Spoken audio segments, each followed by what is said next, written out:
મૃતક કોણ છે અને શું કારણ હતું હત્યાનું? અમદાવાદ શહેરના વટવા વિસ્તારમાં બીબી તળાવ પાસે કલાપી હેર સલૂન નામની દુકાન ધરાવતા વસીમભાઈ, અહેમદભાઈ, અંસાર હુસેન, મોહમ્મદ શફીક ખલીફા કે જેઓ ત્યાં પોતાની દુકાનમાં કામ કરતા હોય. આરોપી મોહિત ખાન પઠાણ કરીને જે આરોપી છે ત્યાં આવી અને વાળ કપાવી અને પૈસા નહીં આપવા બાબતે રકઝક કરી અને છરીના ઘા મારી અને ઈજા કરતા એલજી હોસ્પિટલમાં સારવારમાં લાવેલ અને સારવાર દરમિયાન વસીમભાઈનું મૃત્યુ થતાં ખૂનનો ગુનો નોંધી અને આગળની તપાસ વટવા પોલીસ ચલાવી રહેલ છે. કેટલા ઘા શરીરના મારવામાં આવ્યા હતા અને શું તકરાર થઈ હતી?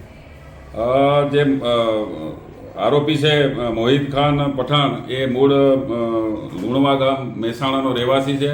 હાલમાં અહીંયા વટવા વિસ્તારમાં રહે છે અને ફરિયાદ જે મરણ જનાર છે વસીમભાઈ એની દુકાન ખાતે વાળ કપાવવા ગયેલ અને વાળ કપાવવાના પૈસા આપવા બાબતે રકઝક કરી અને પોતે થોડોક માનસિક અસ્વસ્થ હોય અને એનો સ્વભાવ જરાક ચીડિયો હોય જેના કારણે છરીથી હુમલો કરી અને આડેધડ ઘા મારી અને મોત નિપજાવેલ છે. છરી સાથે લઈને જ આવ્યો હતો કે સ્પેશિયલ લેવા કે ઝઘડો કર્યા પછી?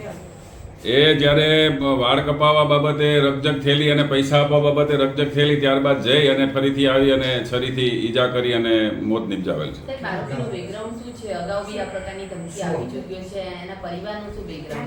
આરોપી મોહિત ખાન મુખ્તિયાર ખાન પઠાણ જે ધોરણ 10 સુધી ભણેલો છે. એના ફાધર મરણ ગયેલ છે અને મૂળ મહેસાણા જિલ્લાનો વતની છે. હાલમાં વટવા વિસ્તારમાં રહે છે અને અવારનવાર વેપારીઓ પાસે જઈ અને આ રીતે જે ફરિયાદી છે એ મરણ જનારના ભાઈ છે એમની દુકાને જઈને પણ વાળ કપાવેલા અને પૈસા નહીં આપવા અને કાચ ફોડી નાખવાની ધમકી પણ આપેલી એ બાબતનો ફરિયાદમાં પણ ઉલ્લેખ છે. સર, આરોપીને જે હાથમાં ઈજા પહોંચી છે તે કઈ રીતે પહોંચી? આરોપી દ્વારા જ્યારે હુમલો કરવામાં આવ્યો ત્યારે બચાવ કરવા જ્યારે વસીમભાઈ મારફતે બચાવ કરવા જતા એ આરોપીને ઈજા થયેલ હોવાનું પ્રાથમિક દ્રષ્ટિએ જણાવે છે. કુલ નાના મોટા પ્રાથમિક દ્રષ્ટિએ કેટલા ઘા છે? આશરે 10 જેટલા ઘા છે અને એમાં અમુક માઇનોર ઘા છે.